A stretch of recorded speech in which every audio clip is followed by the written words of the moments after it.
Olá, aqui Dr. Luiz Ovando, deputado federal por Mato Grosso do Sul. Eu quero nesta oportunidade falar com vocês sobre a fala do presidente. Bolsonaro está certo. Ele classificou a pandemia pelo coronavírus como uma gripezinha. É importante você não se assustar. E aqui, para a gente começar a conversar, eu quero dizer para vocês a minha credencial, né? Eu sou médico há 45 anos, clínico, cardiologista, geriatra, intensivista, especializado em medicina esportiva, ecocardiografista e pós-graduado na Universidade Americana de Minnesota. De uma maneira geral, as pessoas talvez estejam questionando e dizendo que num dos vídeos eu disse que nós deveríamos ficar confinados. É preciso ter coerência, e aqui eu quero argumentar inicialmente sobre isso. A coerência e o equilíbrio são fundamentais, principalmente quando nós lidamos com poder. É interessante. Vou citar aqui um versículo bíblico para vocês, que está lá em Romanos 13, 1, que diz que nós devemos obedecer às autoridades. Toda autoridade vem de Deus. E aquilo que ficou estabelecido, é importante que nós obedeçamos. Mas não quer dizer que nós devamos ser condescendentes, aceitarmos tudo. Nós precisamos ver as evidências, principalmente as científicas.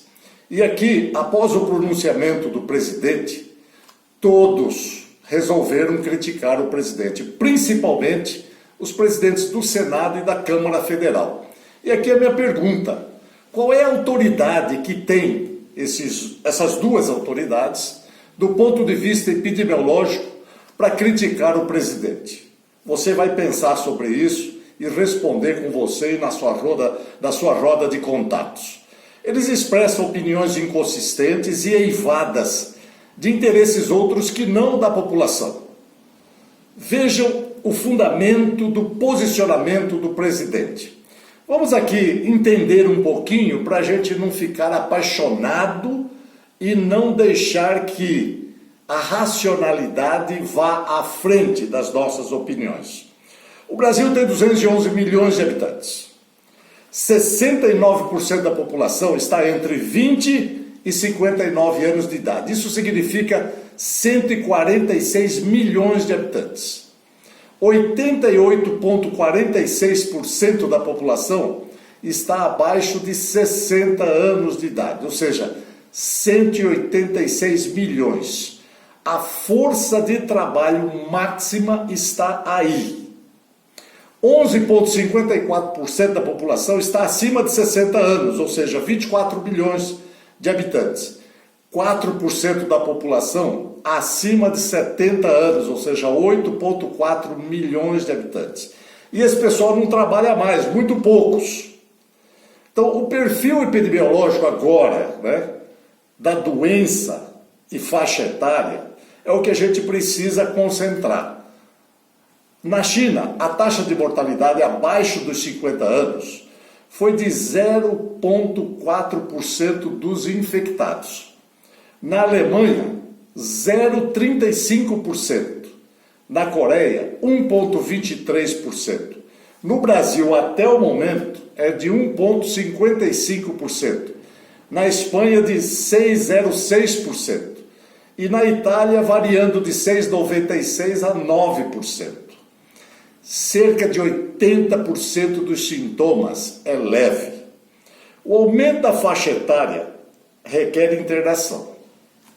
E é bom destacar que nem sempre a internação é benéfica. Atente bem para isso, o que eu vou falar agora. No Brasil, a cada 3 minutos, 2 brasileiros morrem em hospital devido a erro que poderia ser evitado. Em 2015 foram 434 mil óbitos 1.000 óbitos por dia. É a terceira causa de morte. Mata mais que coração, 339 mil. Mata mais que câncer, 196 mil. A Organização Mundial de Saúde diz que ir ao hospital é mais perigoso que viajar de avião. Imagine agora, com esses hospitais de campanha montados em vários locais, sem pessoal devidamente qualificado e médicos jovens, o que vai acontecer, portanto, sem experiência.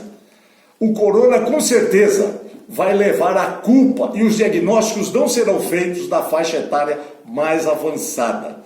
O idoso, por si só, já tem muitas morbidades, já tem muitos problemas. E diante de um quadro infeccioso qualquer como esse, ele descompensará outras doenças, outras patologias, como insuficiência cardíaca, insuficiência coronária, insuficiência vascular cerebral, insuficiência renal, e não será tratado convenientemente, porque a linha de frente terá muitos médicos jovens, ainda inexperientes.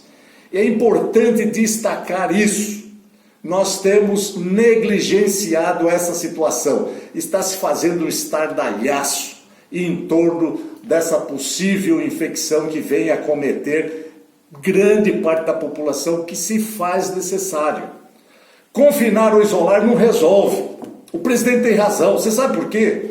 Porque só retarda a disseminação do vírus, que se faz necessário para você adquirir a imunidade. Osmar Terra, que foi ministro da Cidadania, é médico e que enfrentou a epidemia do HN1 lá no Rio Grande do Sul, tem experiência e diz que o surto interrompe só quando mais da metade da população já foi contaminada. Isso porque a barreira agora é a imunológica. E só quem faz isso são os linfócitos B, são as células brancas responsáveis pela síntese dos anticorpos e que precisam entrar em contato com o vírus através dos apresentadores de antígeno. A primeira barreira nós não fizemos, que seria fechar os portos e aeroportos. A segunda barreira era testar os contatos e isolá-los. Também não foi feita. Agora, não adianta comprar milhões de testes. Já passou a hora.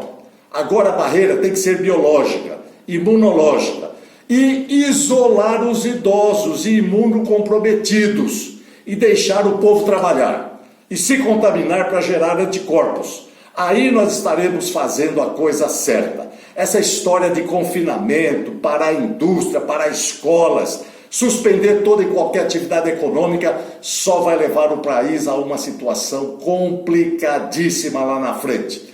Você acredita mesmo que os que estão mantendo serviços essenciais não vão disseminar o vírus? Claro que vão. E alongará e retardará o tempo, e aí poderá chegar em setembro, e não dentro de no máximo 2 meses. As coisas devem voltar ao normal se tudo nós voltarmos em termos de atividade econômica.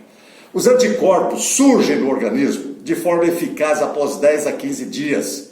Essa será a forma mais eficiente de contenção da evolução da doença, não esse isolamento que vai retardar pura e simplesmente. O que os responsáveis pela saúde estavam preocupados é em poupar o sistema de saúde. O sistema de saúde já está falido há muito tempo. A gente precisa falar isso. Não pode ter medo.